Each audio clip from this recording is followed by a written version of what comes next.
Ce transporteur possède 40 camions et autant de réservoirs à remplir. Comme pour les particuliers, sa société bénéficiera de la réduction de 15 centimes par litre d'essence, y compris pour les véhicules roulant au GPL et au gaz naturel. L'augmentation, elle est de l'ordre de 40 à 50 centimes ces dernières semaines. Vous comprenez bien que la différence n'y est pas. Donc 15 centimes, c'est mieux que rien, mais ce n'est pas une solution pérenne pour nous. Alors, pour baisser encore la facture, l'État demande aux distributeurs de faire un effort. Ce soir, Total étend à toute la France sa remise de 10 centimes d'euros par litre. Et quand ce n'est pas le carburant, c'est l'électricité ou le gaz. Donc ici, vous êtes dans une serre de production de tomates. Ronan Collet est maraîcher en Ille-et-Vilaine. Il y a de l'eau chaude qui circule dans ces tuyaux et qui est chauffée avec le gaz. Ce gaz, qui sert à maintenir la température autour de 20 degrés, a vu son prix multiplié par 10. Pour aider les professionnels les plus touchés, le gouvernement va prendre en charge 50% du surplus des dépenses de gaz et d'électricité. Les surcoûts sont tellement énormes que 50%, ça me paraît trop peu pour réussir à faire face et à continuer sereinement notre activité. Autre agriculteur touché, les éleveurs. L'État débloque 400 millions d'euros pour les aider. Dans cette entreprise normande, spécialisée dans l'aéronautique, ce sont les importations qui sont compliquées. Alors là, la difficulté qu'on rencontre, c'est des grosses difficultés d'approvisionnement. Et puis des prix qui s'envolent, des composants qu'on touchait il y a 6 mois à 5 euros, qui sont aujourd'hui à 90 euros. En attendant des jours meilleurs, l'État propose de souscrire, une nouvelle fois, à un prêt garanti par l'État. Une bonne nouvelle pour ce patron. On avait quelques économies. Bon, elles sont en train de fondre. Il n'est pas impossible qu'on ait de nouveaux besoins d'une enveloppe pour pouvoir passer ce cap difficile. Autre annonce, le recours au chômage partiel est prolongé. La plupart de toutes ces mesures sont connues des chefs d'entreprise français.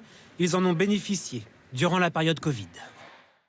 Et parmi les professions qui vont bénéficier de ce plan d'urgence, les pêcheurs, ils vont recevoir une aide de 35 centimes d'euros par litre de gazole jusqu'à fin juillet. Depuis plusieurs jours, certains travaillaient à perte. À Roscoff et à Boulogne-sur-Mer, Marion Fiat, Paul Gély et Tanguy Jouard. Vincent et son équipage ne sont pas partis en mer cette semaine. 10 000 euros de carburant pour partir 4 jours, ça n'en vaut pas la peine. Il lui faudrait pêcher pour 20 000 euros de poissons, juste pour payer ses charges, et il n'est jamais sûr d'y arriver. Alors, la proposition du Premier ministre de baisser de 35 centimes le litre de gasoil, déjà exonéré de taxes pour les pêcheurs, c'est une bonne mesure, mais à une condition. Il ne faut pas que le gasoil il repasse au-delà des 1 euro. Donc là, ce matin, il était à 99 centimes.